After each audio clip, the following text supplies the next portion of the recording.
사도 바울은 오늘 말씀에 보면은 사람을 세 종류로 이렇게 구분을 합니다. 14절에 보면은 첫 번째로 육에 속한 사람이 나옵니다. 이 사람은 그리스도를 믿지 아니하는 세상 사람들, 다시 말하면 자연인을 가리킵니다. 그러면서 성일명을 합니다. 하나님의 성령의 일들을 받지 아니한다. 그리스도를 영접하지 않기 때문에 그들에게는 하나님의 성령이 없는 것이죠. 이런 사람이 육에 속한 사람인데 이 사람들은 그렇기 때문에 그것들이 그에게는 어리석게 보이며 또 그는 그것들을 알 수도 없나니, 여기서 말하는 그것들은 바로 앞에 하나님의 성령의 일들입니다. 우리 어젯밤에 함께 나눈 대로 하나님의 성령께서 하시는 그 일들, 우리로 하여금 하나님의 은혜를 깨닫게 한다거나 말씀이 내 것이 될 수 있도록 우리들을 가르치신다거나, 또 십자가가 어리석거나 거리끼는 것이 아니라 이것이 하나님의 지혜와 능력이라고 감동하는 것이나, 성령께서 우리에게 하시는 이런 일들을 이 성령을 받지 못한 세상 사람들은 굉장히 그런 것들을 알 수도 없고 또 깨달을 수도 없고, 또 그것이 심지어 나타났을 때에도 굉장히 어리석게 보인다라는 것이죠. 그러면서 그러한 일은 영적으로 분별되기 때문이다. 그렇죠. 이거는 성령께서 깨닫게 하시는 일이 아니면 깨달을 수 없고 볼 수도 없기 때문에 성령을 받지 않은 세상 사람들은 절대로 이해하지 못한다. 이런 사람이 이제 육에 속한 사람인 것이죠. 자, 그 다음에 두 번째로 나오는 사람이 15절에 보면 신령한 자입니다. 이 신령한 자는 원문의 번역대로 하면 영에 속한 사람, 이렇게 번역할 수가 있습니다. 그러니까 육에 속한 사람이듯이 이 영에 속한 사람. 그러니까 이 영에 속한 사람에 대해서는 뭐라고 얘기하냐면 모든 것을 판단하나 자기는 아무에게도 판단을 받지 아니하느니라, 이렇게 말씀을 합니다. 여기에서 모든 것을 판단하나 라고 했을 때 이 판단이라고 하는 이 단어가 바로 그 14절 끝부분에 보면은 영적으로 분별되기 때문이다. 이 분별이라는 단어하고 같은 단어입니다. 그런데 우리 말에는 이렇게 이제 달리 번역이 되어 있죠. 그럴 수도 있습니다. 왜냐하면 이 아노크리노라고 하는 이 헬라어는 여러 가지의 뜻이 있기 때문입니다. 가장 일반적으로 사용되는 것이 조사하다, 또 혹은 판단하다, 뭐 이런 뜻도 있지만 이제 성경에 보면 분별하다 이런 뜻도 가지고 있기 때문에 그래요. 그래서 바로 여기서 신령한 자는 모든 것을, 영에 속한 사람은 성령을 따라서 모든 상황을 잘 분별할 수 있다, 이런 말씀입니다. 자, 그런데 자기는 아무에게도 판단을 받지 아니한다. 그 말은 무슨 말이냐면 세상의 판단 기준에 휘둘리지 않는다, 그런 뜻이에요. 그러니까 하나님의 성령을 받은 사람들은 모든 것을 분별할 수 있는 능력이 있고, 또 세상 사람들이 얘기하는, 또 세상 사람들이 판단하는 그런 기준에 의해서 휘둘리지 않는다. 분별력이 있기 때문에 세상에서는 이런 얘기를 하고 이런 가치를 가지고 우리를 막 휘둘리려고 할 때에도 성령을 받은 사람들은 그것에 의해서 휘둘리지 않는다. 성령을 통해서 모든 것을 분별할 수 있는 능력이 있기 때문이다 라는 것입니다. 그러니까 이 말을 하는 이유가 바로 그거죠. 지금 다음에 바로 말하려고 하는 3장 1절에 육신에 속한 자가 세 번째 부류입니다. 육신에 속한 자는 바울이 뭐라고 표현을 하고 있냐면 그리스도 안에서 어린아이들이다, 이렇게 말을 합니다. 그리스도 안에서 어린아이들. 그러니까 이 육신에 속한 자는 정체성은 영에 속한 사람이에요. 예수를 믿어서 성령을 받은 사람들입니다. 성령을 받은 사람들인데 그들의 행동과 그들의 분별력, 그리고 그들의 삶의 모습은 육에 속한 사람, 세상 사람들과 거의 똑같이 살아가는 이런 사람들을 이제 가리킬 때 육신에 속한 자, 그리스도 안에 있지만 여전히 어린아이와 같은 그런 사람들이라고 얘기를 하는 것이죠. 그럼 사도 바울이 왜 고린도 교인을 가리켜서 너희들은 영의 영을 받아서 성령의 사람들임에도 불구하고 영에 속한 사람이라고 안 하고 육신에 속한 자라고 얘기를 하는가? 바로 그것은 3절 말씀에 보면 너희는 아직도 육신에 속한 자로다. 너희 가운데 시기와 분쟁이 있으니 어찌 육신에 속하여 사람을 따라 행함이 아니리요. 그러니까 지금 이 일이 어디에서 이루어지고 있는 겁니까? 지금 분쟁과 시기하고 이게 교회 밖에서 우리들의 일상에서 지금 이루어지고 있는 게 아니고, 그리스도인들이 세상 사람들과 막 분쟁하고 시기하고 다투고 그런 것이 아니고, 지금 이 일은 교회 안에서 성도들끼리 이루어지고 있다는 거죠. 교회는 그리스도의 몸이고, 또 우리는 세례를 받음으로써 그리스도와 연합이 되고 온 성도들이 서로 지체가 되어져서 분리할 수 없는 그런 기본적인 분별력도 없이 너희들은 이 분쟁과 분열을 통해서 그 일들을 행하면서 그리스도의 교회가 뭔지도 모르고 지금 이렇게 분별하지 못하고 이런 일을 계속해서 행하고 있는 것, 이거는 성령 받은 사람들이 할 수 있는 일이 아니다 말이에요. 성령 받는 사람들이 그런 분별력도 없이 이렇게 세상적인 그런 기준을 가지고 와서 자꾸 교회 안에서 서로 판단하고 또 서로 갈리고 서로 분파를 형성하고 이렇게 하면 되겠냐? 그러니 너희들은 성령을 받은 사람들이라고 하지만 아직도 너희들 한참 어린 아이들이다. 그렇게 얘기를 하고 있는 것입니다. 그래서 사도 바울이 영에 속한 사람, 육에 속한 사람, 이 두 부류로 분리를 할 수 있는데 한 가지를 더 우리에게 제시를 하면서 영에 속한 사람에도 불구하고 육에 속한 사람들처럼 행동하는 그런 사람을 육신에 속한 자라고 이렇게 구분을 짓고 있는 것이죠. 분별력이 없기 때문에 그렇게 의미를 하고 있습니다. 자, 그러면서 이제 그 구체적인 실례를 들잖아요. 너희들이 나는 바울에게다, 나는 아볼로에게로다, 이렇게 서로 이렇게 분파를 형성한다. 제가 어제도 말씀드린 대로 이런 신앙적 칼라가 교회 안에 있는 것 자체는 오히려 교회가 더 건강하다는 의미라 그랬잖아요. 근데 중요한 것은 그 다양한 신앙의 색깔들이나 가지고 있는 생각들이 그리스도 안에서 서로 포용하고 서로 이해하고 또 상대방이 나와 다르다는 것은 뭐예요? 우리가 겸비한 마음만 갖고 있다면 내가 없는 것을 상대방이 갖고 있다는 거거든. 그러면 그 상대방의 그 다른 모습을 통해서 내가 저 사람은 내가 없는 것이 있네, 이렇게 하면서 저 사람의 생각도 한번 들어보고 또 저 사람이 가지고 있는 강점들, 영적인 장점들, 이런 것들을 내가 배울 수 있는 그렇게 서로 인정해 주면서 이렇게 해 나갈 때 얼마나 그 공동체가 더 풍성해질 수가 있겠느냐. 그런데 그게 아니라는 거예요. 그게 아니기 때문에 이제 문제가 되는 거죠.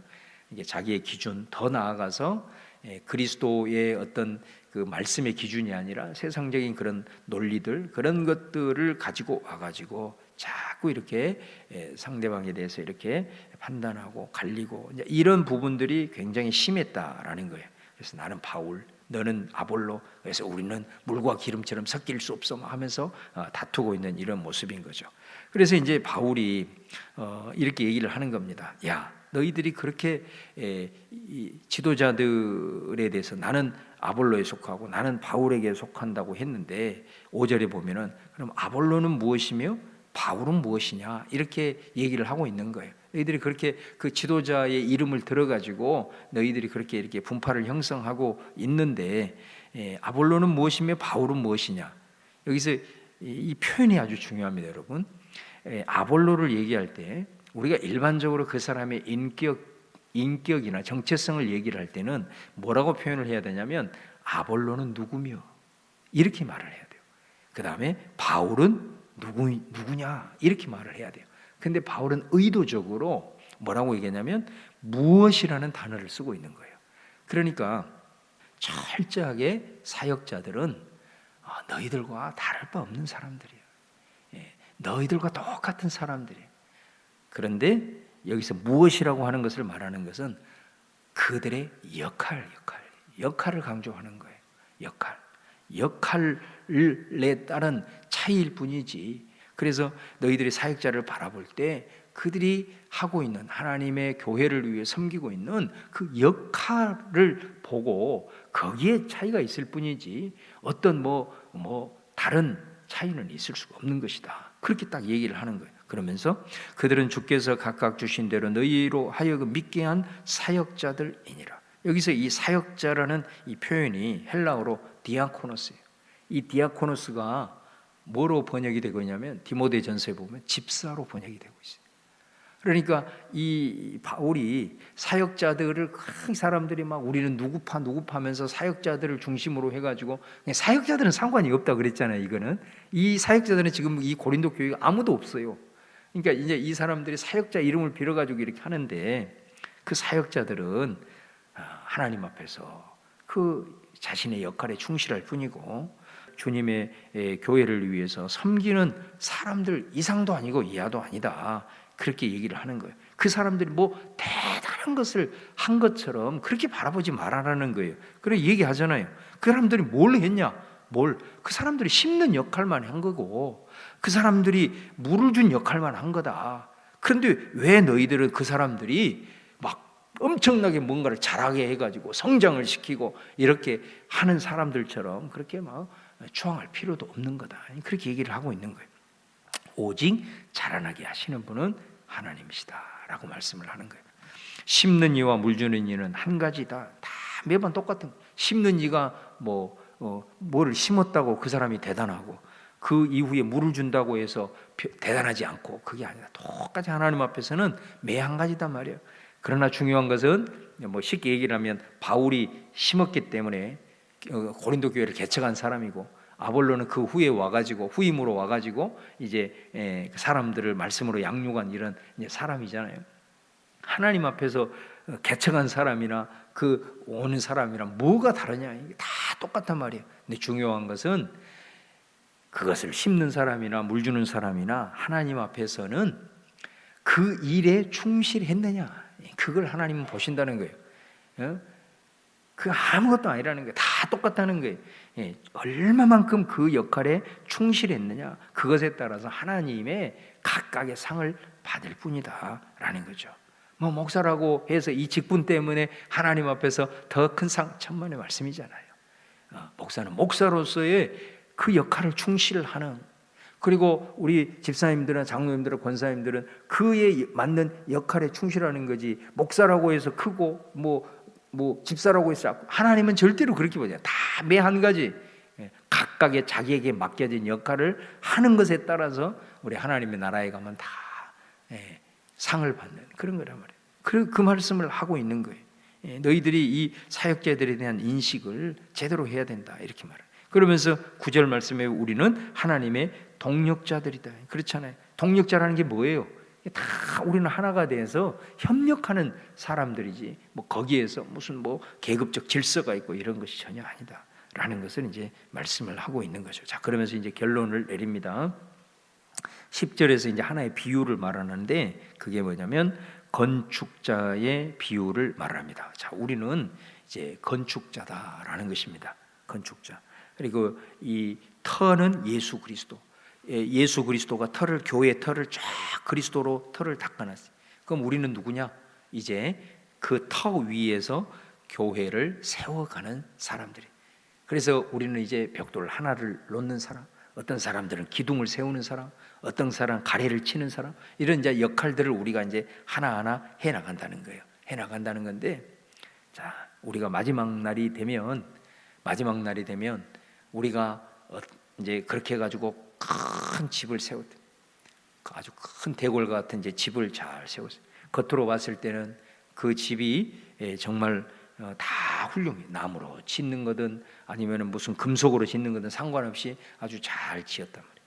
잘 지었는데 마지막 하나님 앞에 가면 통과를 하나 해야 되는데 그게 뭐냐? 공적을 밝히는데 그거는 불로 한다. 불로 시험을 한다. 불로 다 이렇게 태운단 말이에요. 불로 딱 이렇게 해보면 거기에 우리가 겉으로 봤을 때는 다 그럴듯하지만 나무로 된 것은 불로 태우면 다 태워지잖아요. 근데 금이나 은이나 또 보석이나 이런 거로 하면은 불로 연단을 하면 그것이 더 반짝반짝 빛난다 이 말이에요. 여러분 이게 아주 중요한 거예요. 우리가 교회를 세워 나갈 때에 우리는 잘 몰라요. 그래서 우리는 겉으로 드러나는 것에 많은 사람들이 환호하고 참 저 사람 하나님 앞에 큰일 했다 이렇게 생각할 수가 있어요. 근데 하나님은 뭐를 보느냐면 재료를 보는 거예요. 재료. 그 재료가 뭐냐? 이 재료가 좋아야 이 재료가 나중에 불로 다 한번 통과를 할 건데 불에 재료를 잘못 쓰면 불로 다 태워 없어지는 거예요. 아무것도 하나님 앞에 안 남는 거예요. 그래서 내가 구원을 받되 아주 부끄러운 구원을 받게 된다 그렇게 얘기하잖아요. 근데 재료가 좋으면 우리가 봤을 때는 좀 흐름해도 그건 결국은 더 불을 통과했을 때 반짝반짝 빛난다 그래요. 그 재료가 뭐냐 이거예요. 이게 중요한 거예요. 재료가 십자가예요. 십자가. 그게 십자가의 정신이에요. 그래서 이 1장에 4장까지는 모든 구절을 읽을 때 이 십자가의 도를 잃어버리면 안 돼요. 이게 밑바탕에 깔고 있는 거예요. 내가 이 세상에서 교회를 세워가고 또 그리스도를 위해서 충성할 때 십자가의 마음을 가지고 행하지 않는 것은 하나님 앞에 가서는 하나도 남지 않아요. 그건 싹 불태워 없어지는 거예요. 아무리 대단한 공헌을 해도 아무 상관이 없어요. 그건 아무 필요 없는 거예요. 오직 십자가의 마음을 가지고 십자가의 정신을 가지고 그런 마음은 가짐을 가지고 내가 교회를 세우고 또 그리스도를 위해서 일하는 이것만 결국은 하나님 앞에 남게 된다라는 것을 말씀을 하고 있다라는 것입니다. 그래서 정말로 우리가 교회 생활을 하면서 길지 않는 생을 사실은 우리가 살게 되는데 정말로 우리가 삶을 얼마나 산다고 세상적인 그런 이제 4장에 보시면 이 사람들이 얼마나 세상적인 가치를 가지고 와가지고 교회 안에서 행하고 있는가를 또 4장에 적나라하게 드러나죠. 그런 모습이 아니라 정말로 우리가 하루하루 살아가면서 십자가를 늘 묵상하고 십자가의 마음을 가지고 교회를 세워가고 또 교회 안에서 사람들을 세워가고 이런 일들을 하게 될 때에 우리가 겉으로 봤을 때는 세상적인 관점으로 봤을 때는 별것 아닌 것 같지만 하나님의 나라에 갔을 때는 정말로 그것이 아름답게 반짝반짝 빛나는 역할이 된다는 거예요. 그래서 우리가 신령한 자는 휘둘리지 않는 거예요. 우리 저 목사도 마찬가지예요. 우리가 같이 이렇게 하다 보면은 자꾸 이런 세상적인 논리에 휘둘릴 수 있을 가능성이 너무너무 많은 거죠. 또 그렇게 휘둘리기도 하고 사실은. 그런 속에서 다시 한번 이런 말씀들을 통해서 저와 여러분이 서로 십자가의 마음을 품을 수 있도록 우리 성도님들은 저를 위해서 또 저는 여러분들을 위해서 우리가 서로 함께 기도하는 가운데 우리 주님 앞에 십자가의 그리스도의 터 위에 우리가 견고하게 세워져 가는 그런 은혜가 우리 모두에게 있기를 주님의 이름으로 축원합니다.